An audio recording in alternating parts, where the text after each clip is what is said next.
Visa দেওয়া বন্ধ করুন কমপ্লিটলি।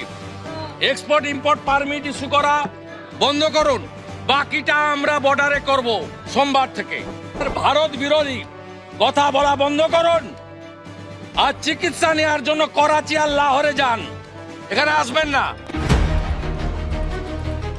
বাংলাদেশের জাতীয় পতাকা অবমাননার অভিযোগে গত ৩০ অক্টোবর চট্টগ্রাম নগরীর কোতোয়ালি থানায় একটি রাষ্ট্রদ্রোহ মামলা হয়, যে মামলায় ইসকনের সাবেক নেতা চিন্ময় কৃষ্ণ দাস সহ ১৯ জনকে আসামি করা হয়।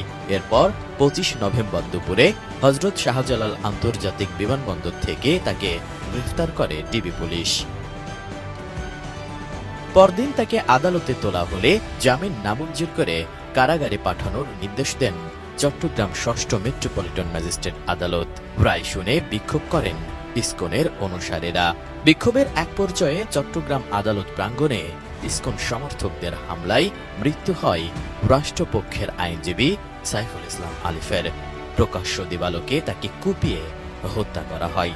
তারপর ফুঁসে ওঠে দেশের সাধারণ মানুষ। ইসকন নিষিদ্ধের দাবিতে দেশ জুড়ে বিক্ষোভ মিছিল করছেন দেশের বিভিন্ন ছাত্র সংগঠন থেকে শুরু করে রাজনৈতিক দলগুলো। শুক্রবার জুমার নামাজ শেষে ইসকন নিষিদ্ধের দাবিতে সমাবেশ করেন ইসলামী আন্দোলন সহ অন্যান্য ধর্মীয় দল। এদিকে বিষয়টি নিয়ে যখন বাংলাদেশে উত্তেজনা বিরাজ করছে, তখন চিন্ময়ের গ্রেফতারের বিষয়টি নিয়ে ভারতকে উদ্বিগ্ন হতে দেখা গেছে। বিজেপি নেতা শুভেন্দু অধিকারী চিন্ময় কৃষ্ণ দাসকে অনতিবিলম্বে মুক্তি দেওয়ার দাবি জানায়। মুক্তি না দিলে পশ্চিমবঙ্গের সঙ্গে বাংলাদেশের সীমান্ত অবরোধ করারও হুমকি দেয় বিজেপি। এছাড়া ভারতীয় পার্লামেন্টের নিম্নকক্ষ লোকসভাতেও আলোচিত হয়েছে বাংলাদেশে সংখ্যালঘু সম্প্রদায়ের বিরুদ্ধে সহিংসতা, ভাঙচুর ও মানবাধিকার লঙ্ঘনের বিষয়টি।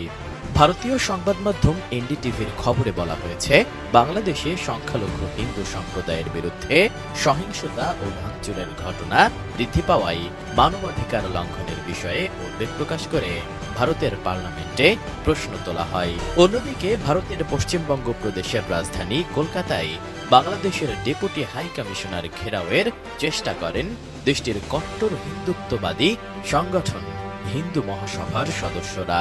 সে সময় বাধা দেওয়ায় পুলিশের ওপরও হামলা চালান তারা। ২৮ নভেম্বর দুপুরের দিকে এই ঘটনা ঘটে বলে দেশটির সংবাদ মাধ্যম টাইমস অব ইন্ডিয়া জানিয়েছে।